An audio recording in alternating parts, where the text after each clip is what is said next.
শেখ হাসিনাকে প্রত্যর্পণে বাংলাদেশের অনুরোধ খতিয়ে দেখা হচ্ছে। শুক্রবার নিয়মিত ব্রিফিংয়ে একথা জানান ভারতের পররাষ্ট্র মন্ত্রণালয়ের মুখপাত্র Randhir Jaiswal. We have received a request for extradition.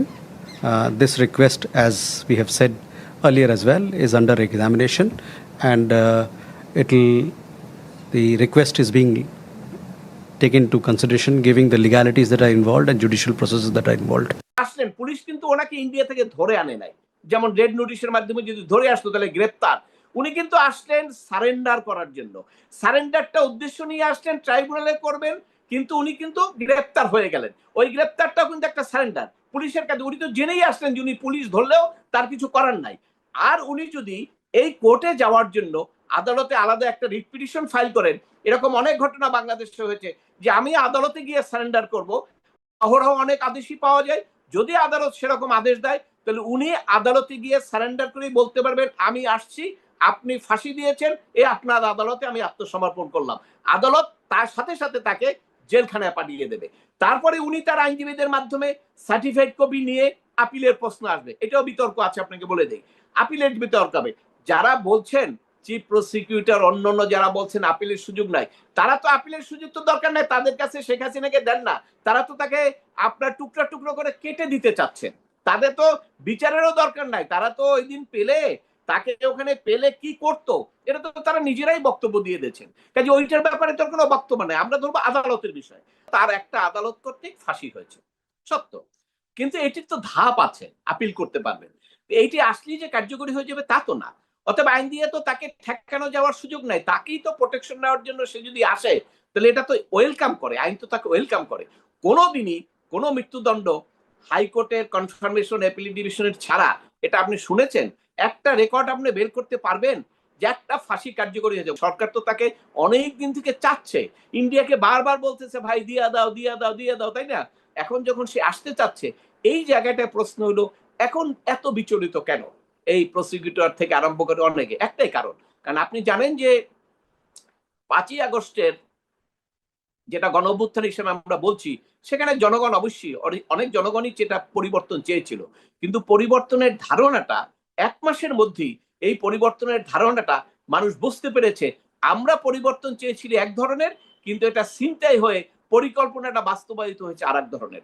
এবং যখন 32 নম্বর ভাঙা হলো, স্বাধীনতার মুক্তিযুদ্ধের আপনার স্মৃতিকে ম্লান করে দেওয়া হলো এবং 72-এর সংবিধান ফেলে দেওয়া হলো, সমস্ত মুক্তিযুদ্ধের পক্ষের শক্তিটা বুঝে গেল এই সামনে গণ অভ্যুত্থান থাকলেও এটার ব্যাকগ্রাউন্ডে একটা গ্রুপ আছে যারা নাকি মুক্তিযুদ্ধের যে হেরে যাওয়ার ইতিহাস, হেরে যাওয়ার যে ক্ষোভ, সেই প্রতিশোধটা এখান থেকে নিতেছে। বাংলাদেশের সাবেক প্রধানমন্ত্রী শেখ হাসিনার সাথে আগামী ডিসেম্বরে তার দল আওয়ামী লীগের যেসব নেতাকর্মীর বিরুদ্ধে মামলা হয়েছে তারা সবাই একই দিন আত্মসমর্পণ করবেন। 16 জুলাই দলটির এক ভার্চুয়াল সভায় এমন কথা বলা হয়েছে।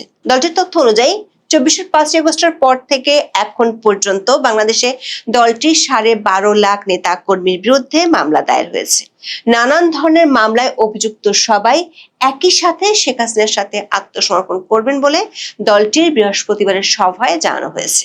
এদিকে একাধিক সূত্রে জানা গেছে, শেখ হাসিনার দেশে ফেরার ঘোষণার পর থেকে দলটির দেশের বাইরে থাকা বিশেষ করে যেসব সাবেক সংসদ সদস্য ও মন্ত্রী এবং সিনিয়র লিডার ভারতের বাইরে আছেন তারা ভারতে যাচ্ছেন। গত 5 দিনে এমন 23 জন নেতা ভারতে গিয়েছেন। শেখ হাসিনার সাথে একসাথে দেশে ফেরার নির্দেশ পেয়ে তারা ভারতে ফিরছেন বলে দলটির সিনিয়র কয়েকজন নেতা দাবি করেছেন। শেখ হাসিনার ফেরা উপলক্ষে প্রস্তুতি নিতে বাংলাদেশের স্থানীয় পর্যায়ের নেতাদের সাথে পর্যায়ক্রমে দিল্লিতে বৈঠক শুরু করেছেন শেখ হাসিনা। এদিকে বাংলাদেশের অভ্যন্তরে বিভিন্ন জেলা ও উপজেলায় গত 2 দিনে আওয়ামী লীগ ও অঙ্গ সংগঠনগুলোর মিছিলের সংখ্যা আবারও বেড়েছে।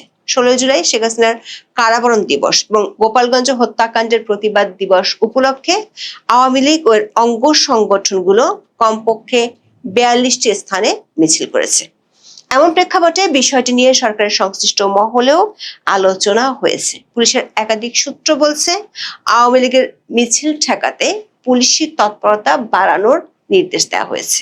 16 জুলাই ছিল বাংলাদেশের সাবেক প্রধানমন্ত্রী শেখ হাসিনার কারাবন্দী দিবস। 2007 সালের ওই দিনে তৎকালীন তত্ত্বাবধায়ক সরকার তাকে গ্রেফতার করেছিল। ওই একই দিনটি আওয়ামী লীগ গোপালগঞ্জ গণহত্যা দিবস হিসেবে পালন করে। গত বছর অর্থাৎ 2025-এর 16ই জুলাই গোপালগঞ্জ জেলায় সেনা ও পুলিশ প্রোটেকশনে সভা করতে গিয়েছিল ইউনূসের সমর্থক দল এনসিপি নেতারা। স্থানীয় লোকজন ওই সময় ব্যাপক প্রতিবাদ করেছিল। এক পর্যায়ে বিক্ষুব্ধ মানুষের হাত থেকে বাঁচতে যে এনসিপি নেতারা নিয়মিত সেনাবাহিনী ও সেনা প্রধানের বিরুদ্ধে কথা বলতো, তারা আত্মরক্ষার জন্য সেনা জানে করে পালিয়েছিল। বিক্ষুব্ধ জনতাকে দমন করতে গিয়ে ওই দিন আইন শৃঙ্খলা বাহিনী গুলি চালালে 5 জন মারা যায়। এই দুই ঘটনার স্মরণে 16 জুলাই বাংলাদেশ সরকার নির্বাহী আদেশে কার্যক্রম নিষিদ্ধ থাকা দল আওয়ামী লীগ ভার্চুয়াল সভার আয়োজন করেছিল। ওই সভায় শেখ হাসিনা বক্তব্য দিয়েছেন। তিনি জানান, এখনো পর্যন্ত আওয়ামী লীগের 4.5 লাখ নেতাকর্মীর বিরুদ্ধে মামলা দায়ের হয়েছে। তাছাড়া গত 2 বছরে দায়ের হওয়া অসংখ্য মামলায় অজ্ঞাত পরিচয়ে আরো 12 লাখের বিরুদ্ধে মামলা করেছে পুলিশ। তিনি দাবি করেছেন, অচিরে এই মামলাগুলোতে আওয়ামী লীগের নেতাকর্মীদের নাম জুড়ে দেওয়া হবে। আওয়ামী লীগ সভানেত্রী জানান, তার স্বদেশ প্রত্যাবর্তনের ঘোষণা এবং আওয়ামী লীগের প্রতিষ্ঠা বার্ষিকীর অনুষ্ঠান বানচাল করতে শুধু গত মাসে 37,000 নেতাকর্মীকে গ্রেপ্তার করেছে বাংলাদেশ সরকার। শেখ হাসিনা সভায় নির্দেশ দিয়েছেন, আগামী ডিসেম্বরে যেদিন তিনি দেশে ফিরে আদালতের মুখোমুখি হবেন, সেই দিন বাংলাদেশে আওয়ামী লীগের যেসব নেতাকর্মীর বিরুদ্ধে মামলা আছে সকলেই নিজের নিজের এলাকার আদালতে আত্মসমর্পণ করতে হবে। শেখ হাসিনার দাবি, এমন নেতাকর্মীর সংখ্যা আনুমানিক 12.5 লাখ। অবশ্য বাংলাদেশের স্বরাষ্ট্রমন্ত্রী সালাউদ্দিন আহমেদ এবং আইনমন্ত্রী আসাদুজ্জামান দাবি করেছেন, শেখ হাসিনার ব্যক্তিগতভাবে দেশে ফেরার সুযোগ নেই। দেশে ফিরলে তাকে গ্রেপ্তার করা হবে। শেখ হাসিনাকে আত্মসমর্পণের অনুমতি দেওয়া হবে নাকি আপিল করা হবে তা আদালত নির্ধারণ করবে বলে সালাউদ্দিন আহমেদ জানিয়েছিলেন। অবশ্য বাংলাদেশের আইনজীবীরা বলছেন, দেশের নাগরিক হিসেবে শেখ হাসিনার দেশে ফিরে আদালতে আত্মসমর্পণ করার ক্ষেত্রে আইনি কোনো বাধা নেই। আওয়ামী লীগের ভার্চুয়াল সভায় এক পর্যায়ে শেখ হাসিনা সরকারকে চ্যালেঞ্জ জানিয়ে বলেছেন, দেখি বাংলাদেশের জেলে কত জায়গা আছে। শেখ হাসিনা বলেছেন, যত জেলই বানাক তিনি ও তার দলের নেতা কর্মীরা সবাই মিলে একদিনে আত্মসমর্পণ করবেন। সভায় উপস্থিত ছিলেন এমন বেশ কয়েকজন আওয়ামী লীগের নেতারা বলেছেন, ইতিমধ্যে বেশ কয়েকজন নেতা দিল্লিতে গিয়ে শেখ হাসিনার সাথে বৈঠক করেছেন। সেসব বৈঠকে শেখ হাসিনা দলের নেতাদের, বিশেষ করে সাবেক সংসদ সদস্য, মন্ত্রী, স্থানীয় সরকার পর্যায়ের নেতা, আওয়ামী লীগ ও অঙ্গ সংগঠনগুলোর নেতাদের দেশে ফেরার প্রস্তুতি নেওয়ার নির্দেশ দিয়েছেন। তার সে নির্দেশ অনুযায়ী কোন নেতা কোথায় আছেন সে তালিকাও তৈরি হয়ে গেছে বলে দলটির একাধিক নেতা দাবি করেছেন। দর্শক, শেখ হাসিনা রয়টার্সকে ডিসেম্বরের মধ্যে বাংলাদেশে ফেরার কথা বলেছেন গত 10 জুলাই। এরপর থেকে গত 5 দিনে 23 জন আওয়ামী লীগের সাবেক সংসদ সদস্য, মন্ত্রী ও সিনিয়র নেতা ইউরোপ, আমেরিকা, কানাডা ও মধ্যপ্রাচ্যের বিভিন্ন দেশ থেকে ভারতে গিয়েছেন। জানা গেছে, তারা শেখ হাসিনার ঘোষণা অনুযায়ী বাংলাদেশে ফেরার বিষয়টি চূড়ান্ত করতেই ভারতে গিয়েছেন। দলটির একটি সূত্র নিশ্চিত করেছে, শেখ হাসিনার ফেরার প্রস্তুতি নিয়ে কাজ করতে দলটির সিনিয়র নেতাদের পাশাপাশি স্থানীয় পর্যায়ের নেতাদেরকেও ভারতে যেতে বলা হয়েছে। আগামী 30 জুলাই ঢাকা মহানগরের উত্তরের 15 জন কাউন্সিলর শেখ হাসিনার সাথে দেখা করতে দিল্লি যাবেন। এর পরের সপ্তাহে দেখা করতে যাবেন ঢাকা দক্ষিণের কাউন্সিলররা। পর্যায়ক্রমে দেশের সবগুলো উপজেলা ইউনিয়ন পরিষদের নেতাদের সাথে বৈঠক হতে পারে। এদিকে শেখ হাসিনার দেশে ফেরার ঘোষণার পর গত 2 দিনে বাংলাদেশের বিভিন্ন জেলায় আওয়ামী লীগ ও অঙ্গ সংগঠনগুলোর মিছিল বেড়ে গেছে। আওয়ামী লীগ ও পুলিশ সূত্রে জানা গেছে, 16 জুলাই বাংলাদেশের কমপক্ষে 42টি স্থানে মিছিল করেছে তারা। এর মধ্যে ঢাকা ও চট্টগ্রামের 14টি স্থানে মিছিলের খবর পাওয়া গেছে। এছাড়া নীলফামারী, যশোর, শেরপুর, গোপালগঞ্জ, খাগড়াছড়ি, নারায়ণগঞ্জ, বরিশাল, রাজশাহী, সাতক্ষীরা, সাভার, গাজীপুর, সিরাজগঞ্জ ও খুলনায় মিছিল হয়েছে। 17 জুলাই নারায়ণগঞ্জের একটি মিছিলের ভিডিওতে দেখা গেছে, মিছিলকারীরা মুখে শেখ হাসিনার মুখোশ পরে স্লোগান দিচ্ছেন।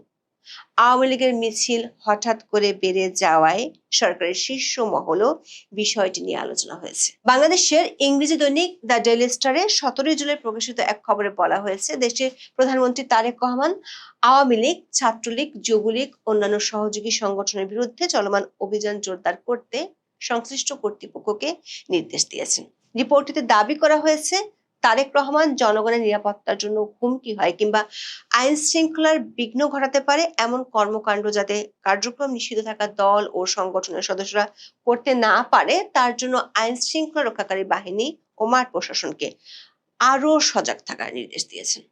13 জুলাই সচিবালয়ে প্রধানমন্ত্রীর সভাপতিত্বে অনুষ্ঠিত মন্ত্রিসভার বৈঠকে এই নির্দেশনা দেওয়া হয়েছে বলে ডেইলি স্টারের খবরে বলা হয়েছে। এদিকে শেখ হাসিনার প্রত্যর্পণ নিয়ে আবারও নিজেদের অবস্থান ও মত তুলে ধরেছে ভারতীয় পররাষ্ট্র মন্ত্রণালয়। বরাবরের মতোই দেশটির পররাষ্ট্র মন্ত্রণালয়ের মুখপাত্র রণধীর জয়সওয়াল 17 জুলাই জানিয়েছেন, বাংলাদেশের সাবেক প্রধানমন্ত্রী শেখ হাসিনাকে প্রত্যর্পণের অনুরোধ পরীক্ষা করে দেখা হচ্ছে। ব্রিফিং এ এক সাংবাদিক প্রশ্ন করেন, শেখ হাসিনা ও অন্য অভিযুক্ত ব্যক্তিদের প্রত্যর্পণের জন্য বাংলাদেশ আবারও ভারতকে অনুরোধ করেছে। এ বিষয়ে বাংলাদেশ ও ভারতের মধ্যে কোনো যোগাযোগ হয়েছে কিনা? তাছাড়া শেখ হাসিনা নিজেই ডিসেম্বরে দেশে ফেরার ঘোষণা দিয়েছেন, তাই বিষয়টি নিয়ে দুই দেশের মধ্যে কোনো যোগাযোগ হয়েছে কিনা? এ প্রশ্নের জবাবে ভারতের পররাষ্ট্র মন্ত্রণালয়ের মুখপাত্র বলেন, তারা প্রত্যর্পণের জন্য একটা অনুরোধ পেয়েছেন, যেমনটি আগেও বলেছেন অনুরোধটি পরীক্ষা করে দেখা হচ্ছে। সংশ্লিষ্ট আইনগত ও বিচারিক প্রক্রিয়ার আলোকে অনুরোধটি বিবেচনা করা হবে বলে মত দেন রণধীর জয়সওয়াল। 2 দিন আগেও ভারতের পররাষ্ট্র মন্ত্রণালয়ের মুখপাত্র বলেছিলেন, শেখ হাসিনার ব্যাপারে তাদের অবস্থান আগের মতোই আছে। কূটনৈতিক সূত্রগুলো বলছে, কূটনৈতিক পর্যায়ে শেখ হাসিনার ফেরার ব্যাপারে কয়েকটি চ্যানেলে ভারত ও বাংলাদেশের আলোচনা হয়েছে। সেই আলোচনায় শুধু ভারত ও বাংলাদেশ নয়, পশ্চিমা দুটি দেশ ছাড়াও মধ্যপ্রাচ্যের একটি দেশও আছে। একটি আন্তর্জাতিক সংস্থা, যে সংস্থাটি বাংলাদেশের ত্রয়োদশ জাতীয় সংসদ নির্বাচনের আগে সমঝোতা প্রক্রিয়া ছিল।